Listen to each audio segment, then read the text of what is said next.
This is the current situation. I want you guys to peek this for a second. And that's the front door there. But I'm not venturing out too far. So when you're dealing with these conditions and you want tomatoes choka, I'll show you guys a little trick. It is the middle of winter here. Right now it's about minus 15 degrees and real snow. What's up, soldiers? Chris here, CaribbeanPod.com. Always a pleasure to have you guys here in the kitchen with me. As you just saw there, it's winter outside, please, real cold.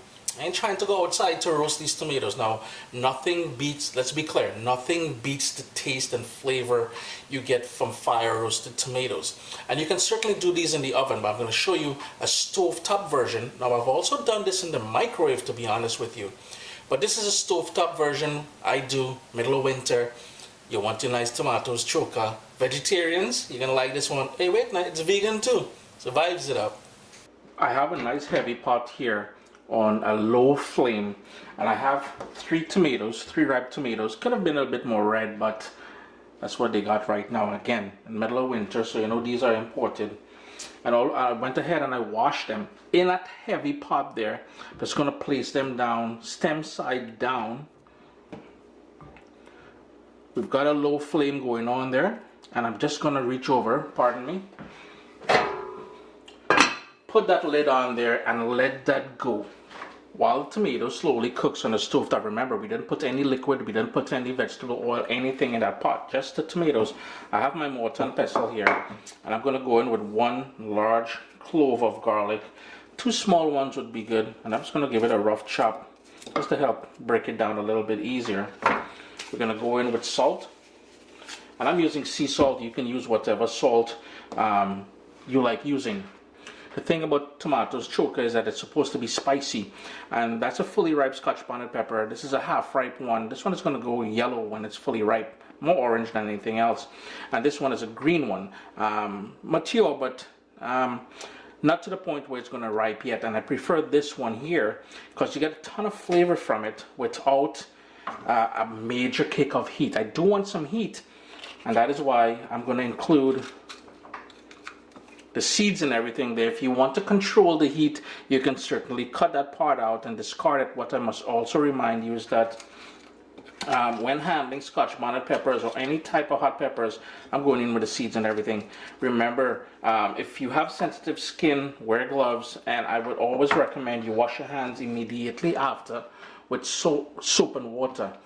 So we've got the garlic, we've got that Scotch bonnet pepper in there, and we've got that salt, and we're just going to crush everything now into a sort of a chunky paste. So just go ahead, keep doing that, and set it aside once you're done. It's been about 10 minutes it's been going now, and you're going to notice it's going to start to sweat. And I just want to show you guys the bottom there is going to go nice and charred. I'm just going to turn them over a little bit on the sides now, and that's totally optional. You can leave them just the way they are. But I'm just going to keep moving them around.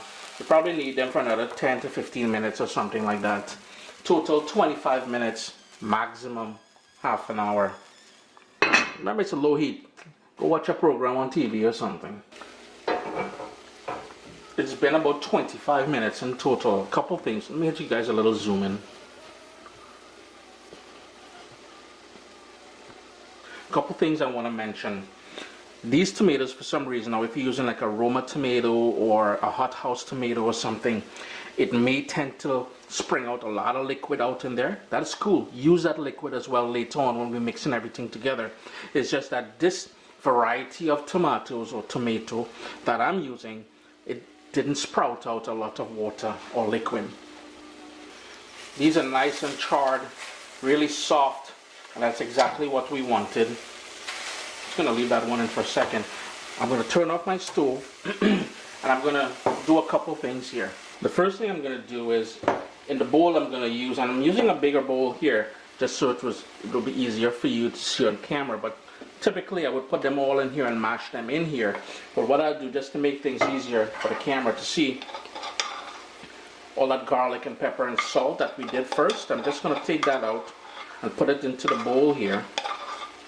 And the second thing I'm going to do is push that aside, And I'm gonna grab one of the tomatoes out of the pot here, put it in here. Now be very careful, this is hot. What you want to do is crush it until it's sort of relatively smooth. A chunky tomato choka or tomatoes choka is cool as well. It depends on the sort of texture you're going for. Now for those of you, if you are new to my channel Caribbean Pot, my website caribbeanpot.com or Caribbean Cooking, to help you understand what tomatoes choka is, it's pretty much like a salsa, like a nice spicy salsa. And I want you to see the texture that I've got here. But we eat it with hot salad roti, with coconut bake, with fry bake, with dhal and rice. I'm just going to pour that into the bowl here, and I'm going to continue working with the other two tomatoes. So I'm just finishing up the last tomato here. There are a couple more steps, well, 3 more steps to making this. Just going to put everything in there, and the sort of charred bits, that gives it a nice sort of smoky flavor, so try and keep those in there. What you may want to remove, however, the sort of tough stem part there. It can be a bit tough, so you can remove that. I'm probably going to crush that down a little bit more. You want to give this a good stir now to get all that pepper distributed in there, the salt and everything else.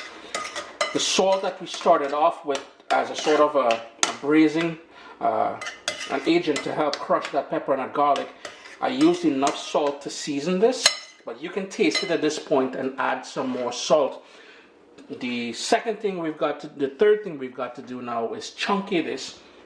And chunky this means pouring hot oil over it. But before we do that, I have here some onions, a couple small onions, and you want to cut it very, very thin.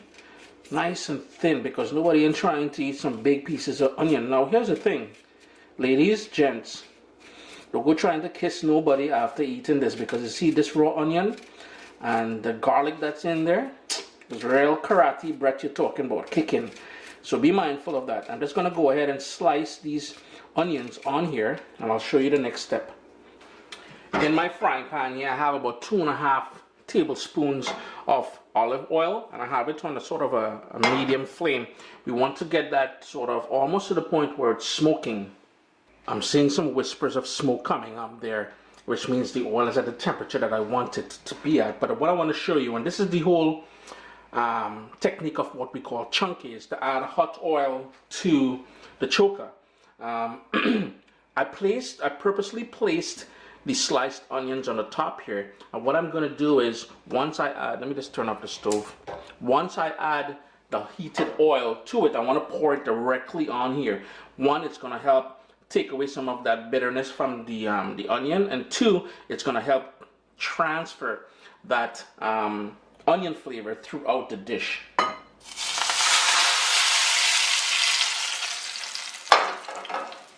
What you want to do now is, at this point, you're going to give it a good stir. You really want to work that oil all the way into it, that everything become nice and humble. Oh man, that jumped up at me. I lost what I was going to say there. But an improvised tomatoes choka. You're going to get the smokiness from the sort of charred skin. We've got that garlic in there, the flavor from that green pepper that we use. Chris here, CaribbeanPot.com. I will not post this on CaribbeanPot.com. I've already posted a few more traditional tomatoes choka recipe on there. But I'll list all the ingredients down in the description below. I'd appreciate it if you give the video the thumbs up and leave me a comment. Just say hi, whatever, you know what I mean? A little conversation going is always good.